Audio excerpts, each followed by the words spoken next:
దేవుని నామ స్తోత్రము. మొట్టమొదటిగా మరి అనుకోని రీతిగా మరి మీ ఆలయంలో మెస్సయా చర్చ్లో మరి నన్ను ఇక్కడ నిలబెట్టిన దేవాదేవునికి వందనాలు స్తోత్రాలు చెల్లిస్తున్నాను. ఒక సాక్ష్యంతో మొదలు పెడతాను. నేను ఒక సమయం తీసుకొని ఇప్పటికీ చాలా సమయం అయిపోయింది కాబట్టి కొడైకెనాల్ అనే ఊరిలో చూసే వినే ఉంటారు. అదొక హిల్ స్టేషన్. అక్కడ ఒక స్కూల్ పిల్లవాడు ఉండేవాడు అన్నమాట. చాలా సంవత్సరాల క్రితం తన స్కూల్లో ఒక ఆర్గనైజేషన్ అంటే గిడియన్స్ సంస్థ వాళ్ళు వచ్చి మీరు ఇలాంటి బైబిల్స్ చూసే ఉంటారు, నూతన నిబంధన, అలాంటి బైబిల్ని మరి ఆ స్కూల్లో పంచడం జరుగుతుందన్నమాట. ఆ అబ్బాయి పేరు అబ్దుల్ కలాం. పేరు బట్టి మీకు అర్థమైపోయి ఉంటుంది తను ఏ ఫెయిత్ సిస్టమ్ నుంచి వచ్చాడో. కానీ మరి చిన్నప్పటి నుంచి కూడా మరి మర్యాదగా మరి వాళ్ళ తల్లిదండ్రులు స్ట్రిక్ట్గా పెంచినందుకు ఇదేదో ఇంపార్టెంట్ బుక్ అనేది మాత్రం తెలుసు. 10 సంవత్సరాలు ఏమో ఉంటాడు అప్పుడు. ఇదేదో ఇంపార్టెంట్ బుక్ అందుకే వీళ్ళు ఇచ్చి ఉంటారని చెప్పేసి జాగ్రత్తగా ఇంటికి వెళ్ళి దాచిపెడతారనమాట. తన వయసులో ఉన్న పిల్లలందరూ కూడా దాని ఏదో ఆట వస్తువుల దాన్ని ఆడుకొని దాంతో బోర్డ్స్ ప్లేన్స్ అలా చేసుకుంటారు. కానీ ఇతను మాత్రం దాన్ని జాగ్రత్తగా ఇంటికి వెళ్ళి దాచిపెడతారనమాట. అంతే. తర్వాత కొన్ని సంవత్సరాల తర్వాత తను ఆల్మోస్ట్ గ్రాడ్యుయేషన్ ఆ టైంకి వచ్చినప్పటికీ అంటే చదువుతున్నప్పుడు న్యూస్ పేపర్ చదువుతుంటే అక్కడ ఒక ఆర్టికల్ అతని దృష్టికి వస్తుంది అన్నమాట. అదేంటంటే కొండల లోయల్లోంచి ఒక బస్సు వెళ్తుండగా మరి ఆ బస్సు ఆ లోయలో పడిపోయి అందులో ఉన్న వాళ్ళందరూ చనిపోయినట్టుగా అందులో వార్త కనిపిస్తుంది అనమాట. కానీ మన ఆసక్తికరమైన విషయం ఏంటంటే దాంట్లో కింద రాసుంటారు అనమాట, డ్రైవర్తో పాటు అందరు కలిపి 30 మంది ఉన్నారనమాట. అందులో 29 మంది అక్కడికక్కడికే చనిపోయారు. ఒకరు మాత్రం ప్రాణాపాయ స్థితిలో ఉన్నప్పటికీ హాస్పిటల్ తీసుకెళ్ళిన తర్వాత అతను బ్రతికే ఉన్నాడని తెలుస్తుంది. మామూలుగా అయితే మనం ఆ వార్త చదివి మనం మర్చిపోతాం. కానీ ఇతనికి మరి ఆ జిజ్ఞాస అంటే కదా, తెలుసుకోవాలనే ఆ కోరికతోని 30 మందికి చనిపోవాల్సింది ఒకరు ఎలా బతుకుంటారు అని చెప్పి దాని మీద కొంచెం రీసెర్చ్ చేయడం మొదలు పెట్టాడనమాట. మొదలు పెట్టిన తర్వాత నాకు అర్థమైంది అంటే క్రైస్తవ పేరు ఉంటుంది అన్నమాట దానికి. ఆ సమయంలో తనకి ఇమీడియట్గా గుర్తొచ్చే విషయం ఏంటంటే కొన్ని సంవత్సరాల క్రితము తన చేతికి కూడా మరొక నూతన నిబంధన ఇవ్వడం జరుగుతుంది. అప్పటి నుంచి ఆలోచిస్తాడనమాట. ఏ విషయం జరిగినా కూడా దానికి ఒక కారణం ఉంటుంది అనే విషయం తెలిపించి జాగ్రత్తగా దాచిపెట్టిన ఆ నూతన నిబంధనని తీసి చదవడం మొదలు పెట్టాలన్నమాట. మరి తనకు గైడెన్స్ లేని మనకే కొన్నిసార్లు మరి కొన్ని ఇంటర్ప్రిటేషన్స్ అర్థం కావు. అలాంటప్పుడు ఏం చేశాడంటే తనకు తెలిసిన స్నేహితుల దగ్గరికి, క్రైస్తవ స్నేహితుల దగ్గరికి వెళ్తే వాళ్ళు తన గురించి ఎక్స్ప్లెయిన్ చేయడం జరుగుతుంది. ఆయనకి ఇంకెన్నో క్వశ్చన్స్ వస్తే వాటి అన్నిటికీ కూడా సమాధానం రాలేదు. వెళ్ళి ఏం చేస్తాడంటే అక్కడ దగ్గర ఉన్న ఆలయానికి వాళ్ళ ఫ్రెండ్స్ తీసుకొని వెళ్తారు, వాక్యం వినడం జరుగుతుంది. ఇది ఇలాగనే కంటిన్యూ అయ్యి ఒక స్టేజ్లో ఏమవుతుంది అనమాట, అతనికి జాబ్ ఆఫర్ వస్తుంది. కానీ దేవుని వాక్యంలో ఎదుగుతుంటాడు, దేవుడు అతనితో మాట్లాడుతూ ఉంటాడు. మరి తన జీవితం యొక్క పర్పస్ ఏంటో అతనికి అర్థం కాదు. వాళ్ళ ఫాదర్ ఏమంటారంటే నీకు ఈ జాబ్ అన్న తీసుకో, లేకపోతే నువ్వు ఇంట్లో వచ్చాక వెళ్ళిపో అన్నప్పుడు మరి మోకరించి ప్రార్థించినప్పుడు మరి దేవుడు అతనికి ఏం చూపిస్తాడంటే మరి నువ్వు వాక్యాన్ని పట్టుకున్నావు కాబట్టి నువ్వు వాక్యాన్ని పట్టుకొనే ఉండు అన్నప్పుడు ఇంట్లోంచి వెళ్ళిపోతాడు. వెళ్ళిపోయిన తర్వాత మరి చెన్నైలో ఒక థియాలజికల్ కాలేజ్లో అడ్మిషన్ తీసుకుంటాడు, థియాలజీ చదువుతాడు. ఈ రోజున మరి అబ్దుల్ కలాం ఒక సేవకుడు.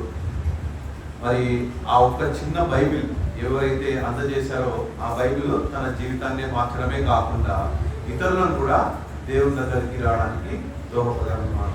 ఇవన్నీ నేను ఎందుకు చెప్తున్నానంటే మరి నేను కూడా ఒక ప్రొఫెషనల్నే, నేను కూడా ఒక ప్రైవేట్ కంపెనీలో వైస్ ప్రెసిడెంట్గా పనిచేస్తున్నాను. కానీ మరి దేవుని సేవ చేయాలని ఆ యొక్క తలంపు మరి ఏ విధంగా ఫుల్ టైం మినిస్ట్రీలో కాకుండా మరి దేవుని అంబాసిడర్గా ఎలా ఉండగలుగుతాం అనేది మరి ఈ యొక్క సంస్థ మాకు కలిగజేసింది. మరి గిడియన్స్ అంటే ఏంటి క్లుప్తంగా చెప్తాను. It's an association of Christian professionals and business people. అంటే నాలాంటి పనిచేసే వాళ్ళు అందరం కూడా ఒక అసోసియేషన్ లాగా ఫామ్ అయ్యి మరి ముఖ్యంగా మరి నూతన నిబంధనలు ఉచితంగా పంచే కార్యక్రమం మేము చేసుకుంటాము. మరి మరి గిడియన్స్ పరిచర్య యొక్క మూల వాక్యం ఒకటి నేను చెప్తాను, మీరు అది చదవండి. యెషయా 55:11. ఎవరైనా గట్టిగా చదవండి. యెషయా 55:11. నిష్ఫలముగా నా యొద్దకు మరలక అది నాకు అనుకూలమైన దానిని నెరవేర్చును. నేను పంపిన కార్యమును సఫలము చేయును. గిడియన్ పరిచర్య యొక్క మూల వాక్యం ఇదన్నమాట. మరి నూతన నిబంధనని మరి పంచినప్పుడు మరి ఇది ఒక కార్యాన్ని సఫలీకృతం చేస్తుంది. ఎలా? మరి మేము ఒక వాలంటరీ ఆర్గనైజేషన్, మాలాంటి వాలంటీర్స్ మేము వెళ్ళి వీళ్ళు ఇలాంటి కార్యక్రమాలు చేయడానికి మరి మేము పనిచేస్తుంటాం. ఎలా? మరి ఇలాంటి సంఘాల ద్వారా, అంటే it is a partnership ministry. అంటే మరి ఇలాంటి సంఘం దగ్గరకు వచ్చినప్పుడు మరి అందరం మనం దేవుని వాక్యం వింటాం, చర్చ్లో వింటాం, పాస్టర్ గారు చెప్పినంత విని ఇంటికి వెళ్ళి ధ్యానం కూడా చేస్తాం. అక్కడితో ఆగకుండా మరి మనము ఎక్స్పీరియన్స్ చేసింది మరి ఇతరులకు ఎవరికైతే గిడియన్స్ మరి న్యూ టెస్ట్మెంట్స్ ఎక్కడెక్కడ ఇస్తుందని అంటే చర్చ్ వెళ్ళలేని ప్లేసెస్కి where the word is not reach, వీలాంటి వారు అంబాసిడర్స్గా ఉండి మీరు వాక్యంతో పాటు నూతన నిబంధనలు కూడా ఇస్తే you will be joining the dots. ఇప్పుడు నేను చెప్పిన ఉదాహరణ లాగా వాళ్ళకు కూడా ఏమైనా ప్రశ్నలు వచ్చినప్పుడు వాళ్ళు మళ్ళీ మీ దగ్గరికి వస్తారు, మీరేం చేస్తారు, మళ్ళీ మందిరానికి తీసుకొని వస్తారు. ఈ యొక్క పరిచర్య ఒక పార్ట్నర్షిప్ పరిచర్య అనమాట. అదే కాదు, నేను ఒక్కడే కాదు, నన్ను గిడియన్ అంటారు. మామూలుగా ఈ టెర్మినాలజీ ఏంటంటే ఏరియా వైజ్ డిస్ట్రిబ్యూట్ అవుతాం అనమాట. నాతో పాటు నా సతీమణి కూడా ఈ యొక్క మినిస్ట్రీలో పాల్పంచుకుంటుంది. ఎలా?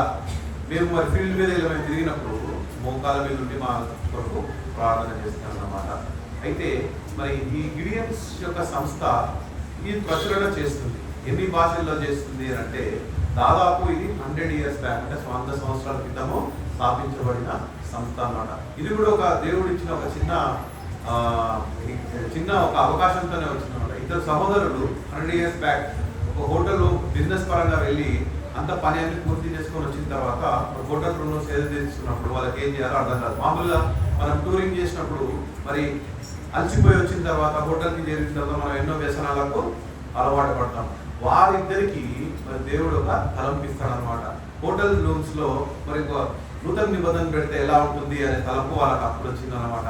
అంటే రోజంతా కష్టపడి మన బిజినెస్ పనులు చేసుకున్న తర్వాత మరి రిటైర్ అయిన తర్వాత మామూలుగా మనకు ఎన్నో చెడు ఆలోచనలు, చెడు తలంపులు వస్తాయన్నమాట. అలాంటిది రాకుండా మరి వాక్యాన్ని వాళ్ళు చదివితే బాగుంటుందనే తలంపుతోనే స్టార్ట్ అయింది. అందుకే మీరు చూస్తుంటారు చాలా హోటల్స్లో కూడా మీకు గిడియన్స్ యొక్క ఫుల్ బైబిల్ కనిపిస్తుంది. అట్లనే దీన్ని ఇంకా ఎక్స్పాండ్ చేసి ఏంటంటే ఈ నూతన నిబంధనలు ప్రచురించడం జరిగింది.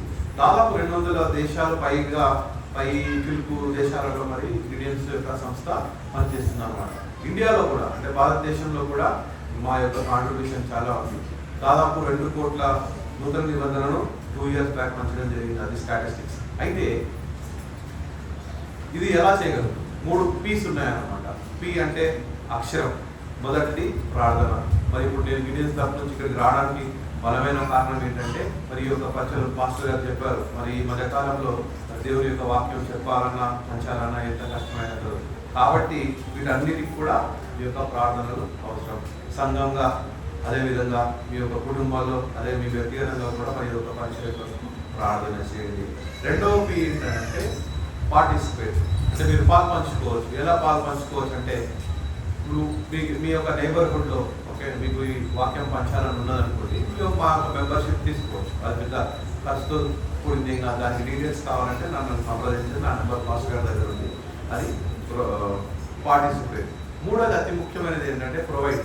మరి ఇది ప్రచురించడానికి దాదాపు మాకు 50 రూపాయలు ఖర్చు అవుతుంది అన్నమాట.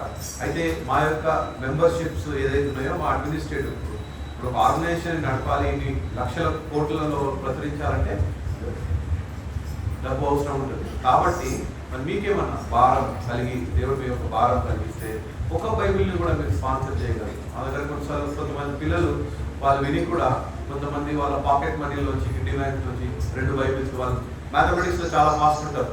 50 రూపీస్ ఒక బైబిల్ అని అంటే 100 రూపీస్కి 2 బైబిల్స్ వస్తాయి కదా, ఇలా 100 రూపీస్ తీసుకొని అలాంటి ఎగ్జాంపుల్స్ కూడా నాకు ఎన్నో చాలా ఉన్నాయి. కాబట్టి మరి గిడియన్స్ పరిచర్యలో మీరు తప్పకుండా ప్రార్థన చేయండి. మరి మీరు కూడా పార్టిసిపేట్ చేయాలి.